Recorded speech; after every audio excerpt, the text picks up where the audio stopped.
জীবনে এই ৫টি জিনিস কখনো হারাবেন না। নাম্বার ১, নিজের আত্মসম্মান। কারো মন জয় করতে গিয়ে কখনো নিজের সম্মান বিসর্জন দেবেন না। যে সম্পর্ক আত্মসম্মান কেড়ে নেয়, সেই সম্পর্ক ধরে রাখার চেয়ে সম্মানের সঙ্গে দূরে থাকা অনেক ভালো। নাম্বার ২, সততা। সততা হয়তো আপনাকে দ্রুত সফল করবে না, কিন্তু একদিন ঠিকই মানুষের বিশ্বাস আর সম্মান এনে দেবে। মিথ্যা সাময়িকভাবে জেতে, কিন্তু শেষ পর্যন্ত সত্যই জয়ী হয়। নাম্বার ৩, ধৈর্য। জীবনের সবচেয়ে কঠিন সময় একদিন কেটে যায়, তাই বিপদে ভেঙে না পড়ে ধৈর্য ধরুন। অনেক সুন্দর অধ্যায় শুরু হয় অপেক্ষার পর। নাম্বার ৪, আল্লাহর উপর ভরসা।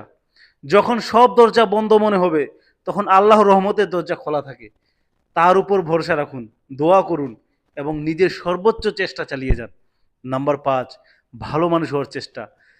পৃথিবী হয়তো আপনার সব ভালো কাজের মূল্য দেবে না, কিন্তু আল্লাহ কোনো ভালো কাজও বৃথা যেতে দেন না। তাই মানুষের উপকার করুন, কাউকে কষ্ট দেবেন না এবং ভালো মানুষ হওয়ার চেষ্টা কখনো ছাড়বেন না। মনে রাখবেন, ধন, সম্পদ, পদ, পদবী কিংবা খ্যাতি একদিন হারিয়ে যেতে পারে।